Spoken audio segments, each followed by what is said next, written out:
আল্লাহ আমার রব, এই রবি আমার সব। দামে দামে তুন মনে তারি অনুভব। তোমার দুনিয়াতে আমি যেদিকে তাকাই, অথই নিয়ামতে ডুবে আছি সবাই। পাক পাখালির গানে শুনি তসবি কলরব, তসবি কলরব। আল্লাহ আমার রব, এই রবি। আসসালামু আলাইকুম। আলহামদুলিল্লাহ, আসসালাতু ওয়াসসালামু আলা রাসূলিল্লাহ। প্রিয় দর্শক, আপনারা যারা দেশে আছেন প্রবাসে, সবাইকে জানাই অনেক অনেক প্রীতি ও শুভেচ্ছা। শুরু হলো এনটিভি আয়োজিত এবং লাভ হলো নিবেদিত অনুষ্ঠান আপনার জিজ্ঞাসা। আপনাদের সাথে আছি আমি জয়নুল আবেদিন আজাদ। আর আপনাদের মনে জাগা প্রশ্নের জিজ্ঞাসার জবাব দিচ্ছেন বিশিষ্ট আলেম ডক্টর মোহাম্মদ সাইফুল্লাহ। আসসালামু আলাইকুম ওয়া রাহমাতুল্লাহি ওয়া বারাকাতুহু।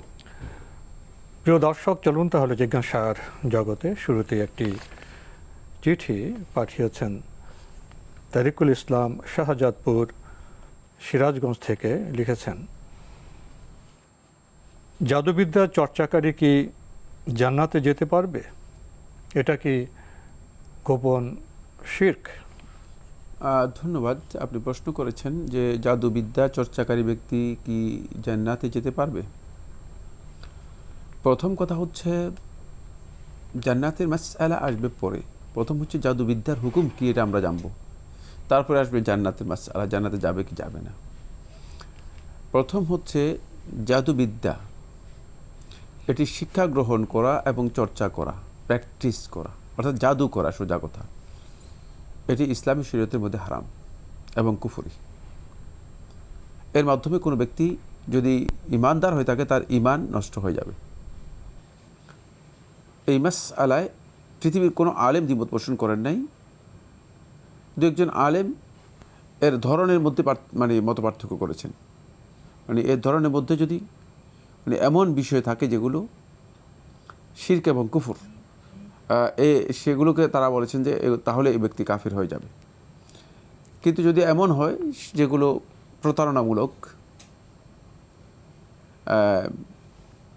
যেগুলোর মধ্যে বিভিন্ন ধরনের দুষ্টামি শয়তানি আছে, কিন্তু এমন কোনো এলিমেন্টস নেই যেগুলো কুফরি, সেক্ষেত্রে আলেমরা বলেছেন যে তাহলে সে কাফের হয়ে যাবে না। তার এই কাজটা কুফরি হবে, কিন্তু কাফের হয়ে যাবে না, ইসলাম থেকে বেরিয়ে যাবে না। কিন্তু এটা যে কুফরি, এ ব্যাপারে যেহেতু কোরআনে স্পষ্ট বক্তব্য এসেছে, আল্লাহ সুবহানাহু ওয়া তাআলা বলেছেন, আল্লাহ রাব্বুল আলামিন সূরা বাকারার মধ্যে স্পষ্ট করে বলেছেন যে তারা একথা বলতে চায়, লা তাকফুর, তোমরা কুফরি করো না। এটা আল্লাহ রাব্বুল আলামিন এটাকে কুফরি হিসেবে আখ্যায়িত করেছেন।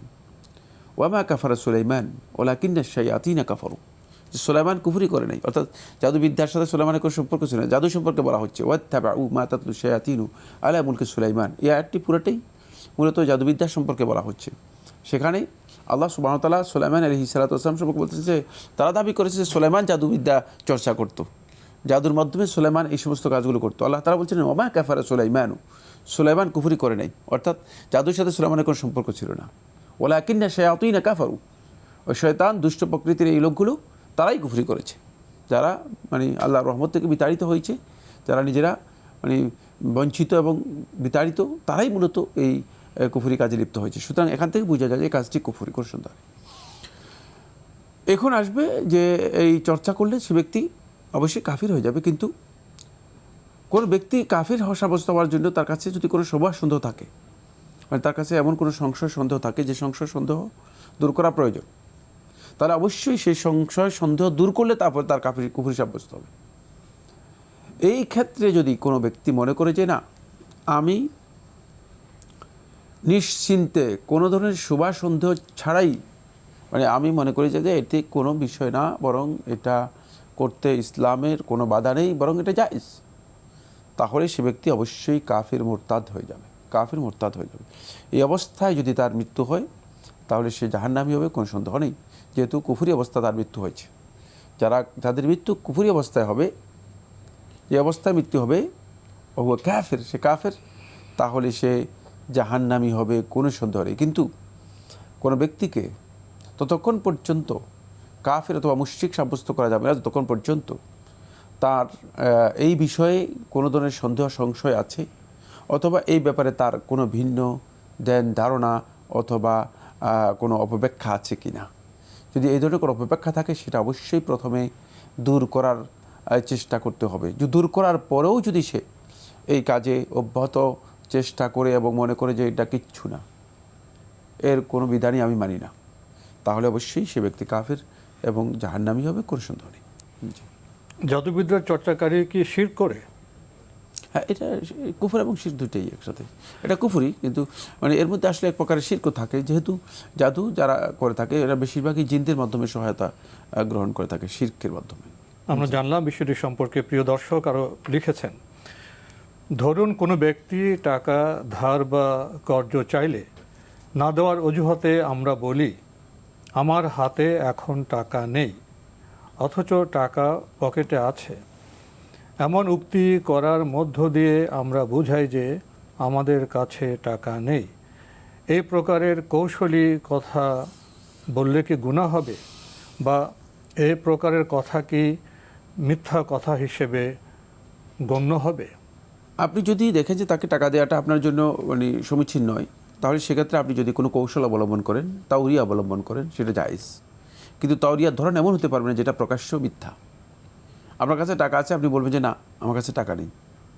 আপনি বলবেন যে এই মুহূর্তে আসলে আমি দেওয়ার মতো আমার কাছে ব্যবস্থা নেই, আপনাকে দেওয়ার মতো টাকা আমার নেই। আপনার কাছে। কিন্তু আপনি যেটা বলছেন সেটা হচ্ছে যে আমার হাতেই টাকা নেই, অথচ আপনার পকেটের মধ্যে টাকা আছে। মানে মিথ্যা সরাসরি হয় এমন বক্তব্য ইসলামী শরীয়তে কোনোভাবেই গ্রহণযোগ্য নয়, কারণ ইসলাম মিথ্যাকে এমনভাবে হারাম করেছে। রাসূলুল্লাহ সাল্লাল্লাহু আলাইহি ওয়াসাল্লাম হাদিসে বলছে আকবারুল কাবায়ের, যে বড় কবিরা গুনাহগুলো রয়েছে তোর মধ্যে একটা মিথ্যা। আলা উখবিরুকুম বিআকবারিল কাবায়ের, তোমাদেরকে বড় কবিরা গুনাহগুলো সম্পর্কে জানাবো না, তোর মধ্যে একটা হচ্ছে মিথ্যা বলা। সুতরাং আলা কাউলা জুরি, আলা কাউলা জুর, রাসূল সাল্লাল্লাহু আলাইহি ওয়াসাল্লাম মিথ্যা কথার ব্যাপারে এত ভয়ঙ্কর সতর্ক করতেছিলেন যে রাসূল সাল্লাল্লাহু আলাইহি ওয়াসাল্লাম বারবার বলতেছিলেন। সাহাবী বলতেছেন যে আমরা মনে করতেছিলাম যখন লাইতে হুসাকাত, যদি নবী সাল্লাল্লাহু আলাইহি ওয়াসাল্লাম চুপ করতেন। মানে এতবার বলতেছেন কেন? একবারই তো যথেষ্ট। মানে মিথ্যা এত ভয়ঙ্কর যে রাসূল সাল্লাল্লাহু আলাইহি ওয়াসাল্লাম বারবার বলতেছিলেন। হাত্তা জালাস, নবী সাল্লাল্লাহু আলাইহি ওয়াসাল্লাম একটু হেলান দিয়েছিলেন, নবী সাল্লাল্লাহু আলাইহি ওয়াসাল্লাম ভালো করে বসলেন। অর্থাৎ নবী সাল্লাল্লাহু আলাইহি ওয়াসাল্লাম বিষয়টাকে তাকিদ দিলেন যে এটাই হচ্ছে মূলত ভয়ঙ্কর একটি অপরাধ। কারণ এর মূল গন্তব্য হচ্ছে একটাই, মুনাফিকি। মিথ্যার মূল গন্তব্য হচ্ছে মুনাফিকি। মিথ্যা মানুষদেরকে মুনাফিকিতে নিয়ে যাবে। এই কারণেই এই ধরনের মিথ্যার কোনো বৈধতা ইসলামী শরীয়তের মধ্যে সর্বাবস্থায় মিথ্যা হারাম, সর্বাবস্থায় মিথ্যা হারাম। শুধুমাত্র আপনার জন্য বৈধ আছে, আপনি তাওরিয়া করতে পারেন। তাওরিয়া হচ্ছে মিথ্যা নয়, আপনি এমন বক্তব্য দিবেন যে বক্তব্যের মাধ্যমে আপনি নিজেকে কোনো না কোনোভাবে সেভ করতে পারেন, একটু এড়িয়ে কথা এড়িয়ে যাওয়া। জি, আমরা জানলাম বিষয়টি সম্পর্কে। প্রিয় দর্শক, সবশেষে আপনি লিখেছেন, কেউ যদি নতুন কাউকে পাওয়ার লোভে বিবাহ বিচ্ছেদ করে মানুষের নিকট অজুহাত পেশ করে, তার কি গুনাহ হবে? আর তালাক থেকে বাঁচার উপায় কি? বিবাহ বিচ্ছেদ করা ইসলামী শরীয়তের মধ্যে জায়েজ, কিন্তু যদি বিবাহ বিচ্ছেদ করা অথবা তালাক দেওয়ার বিষয়টি যদি এমন হয় যে কারো উপর জুলুম করা হচ্ছে, মানে জুলুমের মানে উত্তীর্ণ হয়, তাহলে তার এই কাজটি জুলুম হবে এবং এর জন্য সে আল্লাহ তাআলার কাছে শাস্তিপ্রাপ্ত হবেন। আর আপনি এখানে যে উদ্দেশ্য উল্লেখ করেছেন সেটা হচ্ছে যে মানে আপনার এখন স্ত্রী আছে, বউ আছে, ফ্যামিলি আছে, কিন্তু আপনার সাথে অন্যের সাথে পরকীয়া হয়ে গেছে। নতুন পাওয়ার লোভে লোভে বলতেছে মানে পরকীয়া হয়েছে, মানে অন্যের সাথে পরকীয়া হয়ে গেছে। এখন ওই পরকীয়ার জন্য ওই লোভে আপনি আপনার স্ত্রীকে তালাক ডিভোর্স দিয়ে দিচ্ছেন, এটা আপনার জন্য হারাম। তাই আপনি যে উদ্দেশ্যে আসলে ডিভোর্স দিচ্ছেন সেটা খারাপ হওয়ার কারণে আপনার কাজটি হারাম হবে।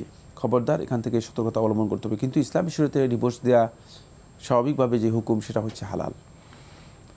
আমরা গুরুত্বপূর্ণ বিষয়ে অবগত হলাম। প্রিয় দর্শক, আমাদের হাতে আরও একটি চিঠি পাঠিয়েছেন নবরুণ স্কুল ও কলেজ, গিয়াস রোড, ঢাকা থেকে। লিখেছেন, একজন মুসলিম, সে শুনেছে গুনাহ থেকে প্রত্যাবর্তনকারী ব্যক্তি ওই ব্যক্তির মতো যে গুনাহ করেনি। গুনাহ থেকে সত্যিকার প্রত্যাবর্তন করলে তার গুনাহকে নেক দ্বারা পরিবর্তন করে দেওয়া হয়। এটা শুনে সে প্ল্যান করলো তার শখ হলো সে একটা বড় শিরক করবে, তারপর এই হাদিস দুটার আমল করবে, সে পরিপূর্ণ বিশ্বাস এনে বলল অমুক ভাই আল্লাহ, তারপর সে কয়েক সেকেন্ড এই বিশ্বাসে ছিল, তারপর সে এই চিন্তা বাদ দিল। প্রশ্ন হলো, আল্লাহ তাআলা ক্ষমাকে ভালোবাসেন, তিনি তার রহমত থেকে নিরাশ হতে না করেছেন। জানি আমি নির্বোধের মতো কাজ করেছি, আপনারা হয়তো ধিক্কার দেবেন, কিন্তু আমি এখন মানসিকভাবে অস্থির হয়ে যাচ্ছি এ নিয়ে ভাবতে ভাবতে। দয়া করে বলুন কী করলে জীবনে সব আমল ফেরত পাবো এবং আল্লাহর নৈকট্য পাবো, দুটি বলুন। এসব ওয়াসওয়াসা যাতে কারোই কখনোই না আসে, এই জন্য কী করণীয়? ধন্যবাদ আপনাকে। আপনি যে প্রশ্নটি করেছেন, আমরা প্রশ্ন থেকে বুঝতে পেরেছি আপনি একটা রোগে আক্রান্ত আছেন। ওয়াসওয়াসার একটি ভয়ঙ্কর রোগে আপনি আক্রান্ত। আল্লাহ রাব্বুল আলামিনের কাছে আমরা দোয়া করি আল্লাহ সুবহানাহু ওয়া তাআলা আপনাকে এই ওয়াসওয়াসা রোগ থেকে মুক্তি দান করুন। বাকি 2 নম্বর যে মাসআলা বা যে বিষয় সম্পর্কে আপনি প্রশ্ন করেছেন সেটি হচ্ছে যে আপনি ইচ্ছাকৃতভাবে নিজের আমল নষ্ট করার জন্য আপনি প্ল্যান করে শিরক করেছেন। এটি ভয়ঙ্কর অপরাধ। আসলে আল্লাহ সুবহানাহু ওয়া তাআলা তো ক্ষমা করেন তওবাকারী ওই ব্যক্তির, যে ব্যক্তি গুনাহ করেছে কিন্তু তার গুনাহ করাটা ইন্টেনশন ছিল না, গুনাহ করেছে অনিচ্ছাকৃতভাবে। কিন্তু আপনি ইচ্ছাকৃতভাবে নিজের আমল বরবাদ করার জন্য আপনি শিরক করেছেন, আপনার আমল নিশ্চিত বরবাদ হয়ে গেছে। এবং আপনি তওবা এই সুযোগ পাবেন কিনা আল্লাহ সুবহানাহু ওয়া তাআলা সবচেয়ে ভালো জানেন। আপনি চেষ্টা করুন আল্লাহ তাআলার কাছে অধিক পরিমাণে তওবা করার জন্য। হতে পারে আল্লাহ সুবহানাহু ওয়া তাআলা আপনাকে ক্ষমা করতে পারেন, সর্বোচ্চ চেষ্টা করুন। কিন্তু ইচ্ছাকৃতভাবে শিরককারী ব্যক্তি সে ভয়ঙ্কর অপরাধী, ভয়ঙ্কর অপরাধী। তার সমস্ত আমল বরবাদ হয়ে যাবে এবং সে এই তওবা ছাড়া যদি তার মৃত্যু হয় তাহলে সে চিরস্থায়ী জাহান্নামী হয়ে যাবে।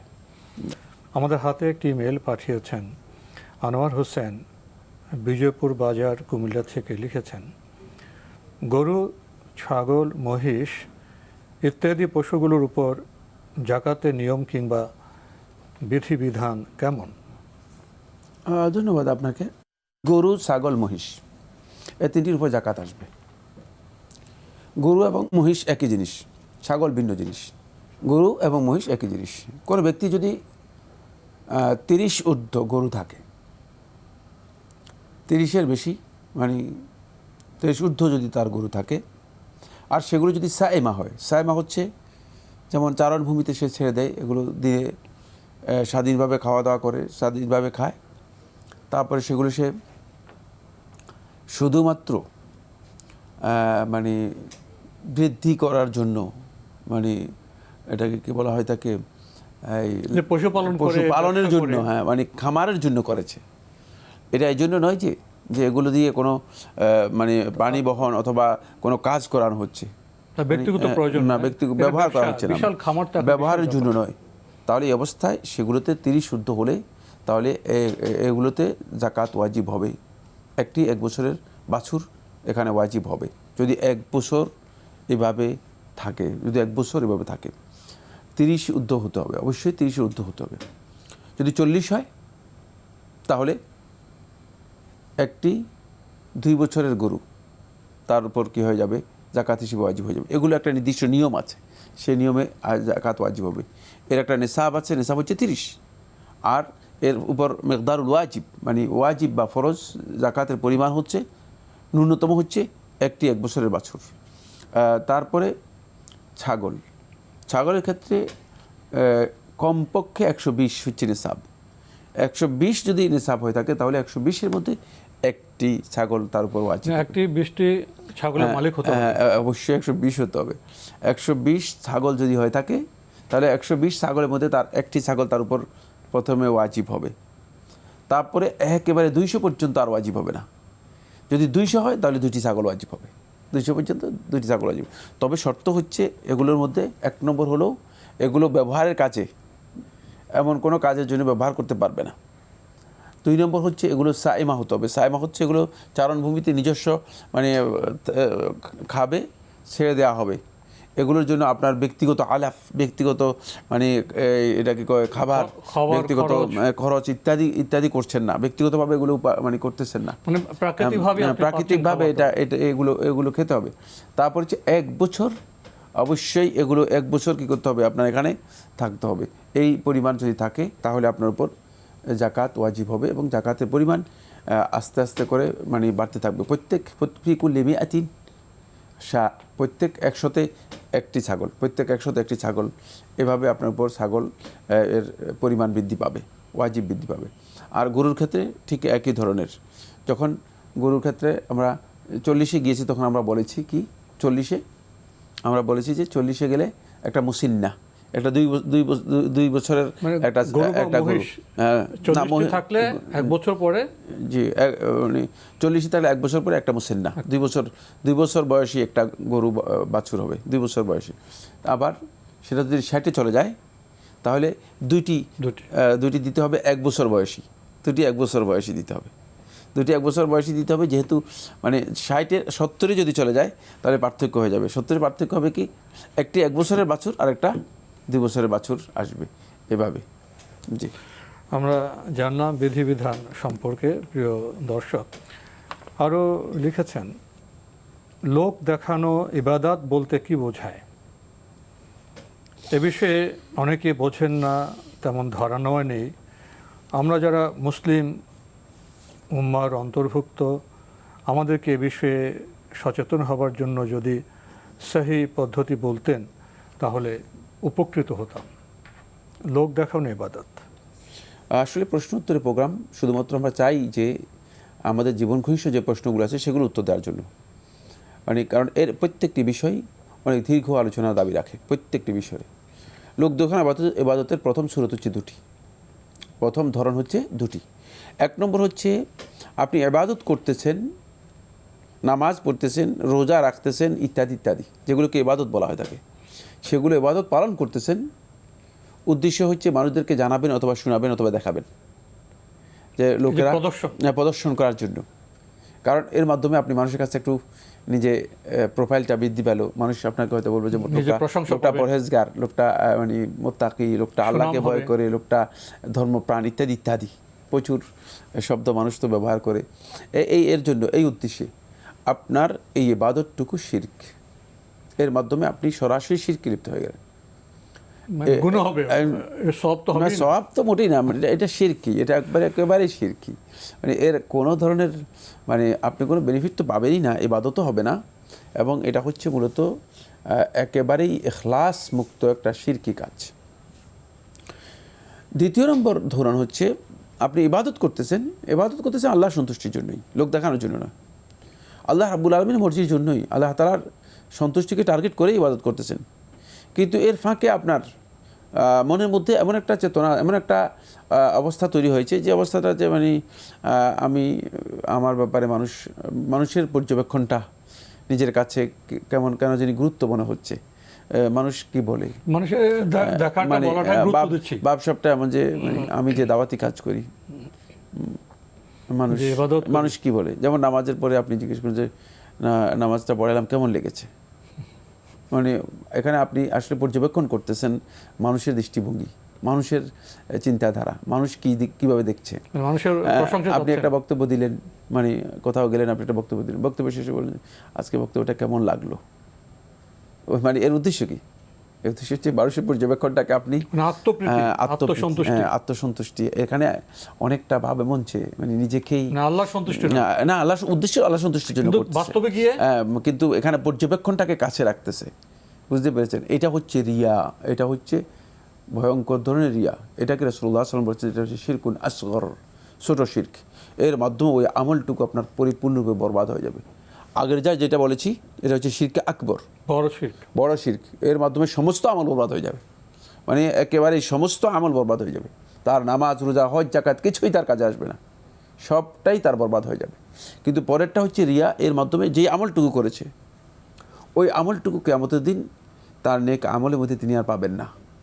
কিয়ামতের দিন নেক আমলের যেই আমল নামা আছে, যে সহিফা তাকে দেওয়া হবে, তালাশ করে দেখবেন যে কি এই এমন কাজ, এত কাজ করলাম, এত বক্তব্য দিলাম, এত খুতবা দিলাম, এত কথা বললাম, কোথায় গেল? এগুলো কিচ্ছু নেই।